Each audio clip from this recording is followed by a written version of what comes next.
Welcome back on the Halftime Show on the PAC Sports Network, and today we're joined by W&J head coach Jina DeRubbo. Coach, thanks as always for joining us. W&J riding the wave of an 11-game winning streak, longest winning streak in about 9 years here at W&J. How pleased are you with where the team is at this point in the season? Right. Thrilled. This team has been great. We lost 4 games in a row at the beginning of the year, which also hasn't happened in a long time. We just kept talking to the kids about sticking with it. It's a process. We're so young, and they've just bought in completely. This group is fantastic. They're so coachable. They come to practice every day. They work hard. I mean, they are a joy to coach. I don't say that every year, right? But this has been a fantastic group, and to win 11 in a row, it's fun. They're enjoying it. We just hope we keep it going. PAC opener was a loss, not to bring up a loss, but since then you haven't felt defeat. That PAC opener against St. Vincent, you were able to atone for that with a win on Monday of this week at St. Vincent. Talk about that win for WJ, 1-point victory, hard fought, well earned, and to get that to, at this point, being a tie for first place. Well, that first time, we had said all along going into that game, we wish we didn't play them first because we were so young, starting 2 freshmen. We have a freshman point guard, which is a really hard position to be a freshman. So playing them so early was really, I think, a negative for us. And we kept talking to them about getting better, and they have. So that game on Monday was huge. It was a great win for us. We came from behind. We could have gotten frustrated because we didn't start out so well. They were on a real high and making shots, and we kind of pulled it together. And Danielle Parker, I was so proud of her after that game.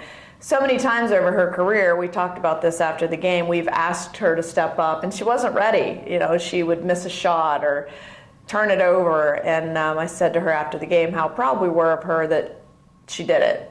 She stepped forward and she led the team. And if you would have been at that game and watched her performance, we weren't losing. She wasn't having it. So it was a really kind of a defining moment for her and how she's matured over the years for her to be able to step forward and kind of take over that game. And your 11-game winning streak hasn't come without adversity. That game, a good example. Unfortunately, Lauren Gilbert, one of your very good sophomore players, went down with an injury in that game. Your team was behind at the time. You're able to come back, take the lead, and ultimately win it. What does that win in that game, considering those circumstances, describe about the resolve of your team this year? Well, I think one thing that we've talked about all year, and if you see us play, is on any given night somebody different. I mean, Danielle's been very steady, obviously, but we've had Ali Cito have a career-high game. We've had Maria Lawhorn have a career-high game. So that's kind of been who we are this year. And everybody in the gym on Monday when it happened knew she tore ACL. It was like that classic injury that you're like, oh, that's probably what it is. So, we pulled them over and just said, hey, this team has been bigger than one player all year. Now, we hate to lose Lauren. She's kind of been the backbone of this team, her and Danielle. But they held it together, and other people made big plays, and we were able to come back from behind. And I think that says a lot for our kids, knowing that we weren't ahead and held on to a lead while she went out. We were behind, and we were still able to come back and win. So I think that kind of was a confidence booster for us and for the players for sure, and how they responded to that. And they just know somebody else's time. They got to step up. That's what this team has been about. So we keep talking about that, like it's somebody else's turn. So we kind of have to go with that approach. As far as Lauren, all of us on the PAC Sports Network offer our best wishes. Hopefully she's able to get well soon and get back on the court as soon as possible. We hope so too. You mentioned Ali Cito. Fortunately, she had her career best performance in one of our broadcasts here on the PAC Sports Network, so we always appreciate that. But she's had a great sophomore year. Talk about her and how she's been able to break out this season. She's such a hard worker, and Allie's her own worst enemy. She's a perfectionist, and her issues have been she's always getting a little frustrated with herself, and then she tends to disappear. Did that a lot as a freshman, which you expect, freshmen to kind of go through that. But we really worked with her and talked with her this year about you got to go to the next play. You can't pout about it. You can't you're not going to be perfect. So she's been more consistent. She's still been a little up and down, but definitely more consistent than last year. And, when she hits her stride, she is unstoppable. I mean, she's such an athlete, such a competitor, and she's just a fighter, and she's had more highs than lows this year. and she's got 2 years left, so we're really excited about her. And Danielle Parker, of course, your senior leader for this year's team, and she continues to climb the ranks as far as the all-time scoring list, rebound list, so on and so forth. She's always been a very good player, but it seems like she's taken her game to another level. What's been the reason that she's been able to do that? Well, I think the team surrounding her is a bit different. They're young and they look to her, and she knows it. And we spent a lot of time in the preseason just talking about leadership and what a young group needs. And she's been there, and she has carried this team even in practice. Every coach knows you have some practices that aren't great, and she's stopped and huddled them up, and we get back at it. So she's really, I think for her, she's thought less about herself this year and her performance and more about how to get the most out of some other people, and it's helped her. By not thinking about herself, I think she's really stepped up her game, and she's been consistent. She's really having fun with it. I think in years past she's been a little stressed over it, and you can tell just watching her, she's enjoying it, and she's loving every minute of it, and she wants a championship. So that's what we're going for. A large group of freshmen and a great freshman recruiting class that you brought in again this year, but how have they been able to blend together so quickly?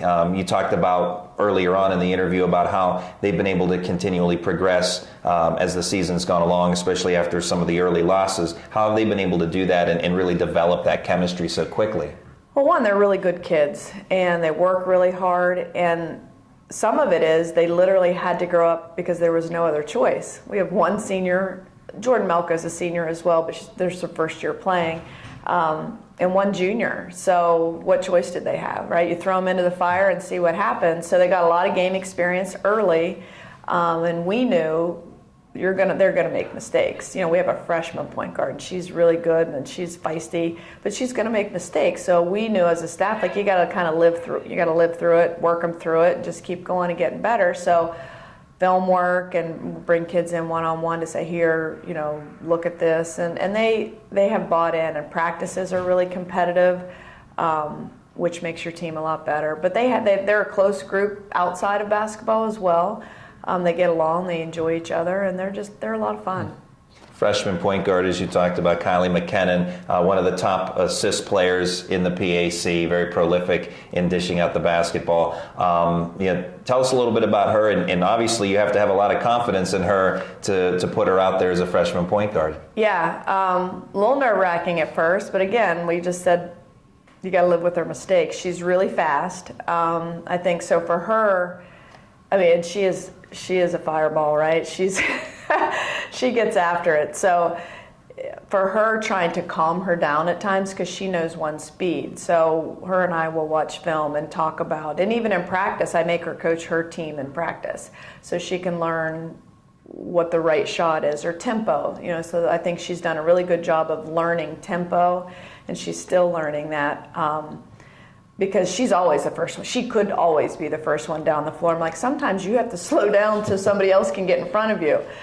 So those are the things we continue to work on, is just her knowledge of the game, and controlling tempo and time and a shot clock and those kinds of things, that she really is getting better and better every single game. And we're really excited she's a freshman. Last season, for the 7th time, you were named the PAC Coach of the Year. What does it mean to you to be recognized by the PAC in that way? It feels great to have the respect of the other coaches in the conference. I think this conference is a little different than most of the coaches actually get along pretty well and are very friendly, and I think you don't see that in a lot of conferences across the country. So, to have their respect for me and our program means a lot. And looking forward, obviously the goal for every team in the league is to win a PAC title. You guys are near the top of the list right now, tied for first place in the standings. What does your team need to do to go to the final and win it? Well, I think we need to keep doing what we're doing now. Is just getting better every game, and we need some of our guards to step up. We've got to adjust to playing without Lauren, which is a big adjustment. So we've just got to, get our guard play a little more active on the perimeter, and that'll take a little bit of time. Lauren was playing 36 minutes a game, so we may need to develop a guard a little bit quicker than we have, and so that's what we'll work on over the next month. That's W&J head coach Jina DeRubbo. Coach, as always, thanks for your time and good luck. We'll have the second half of today's ball game when we come back on the PAC Sports Network.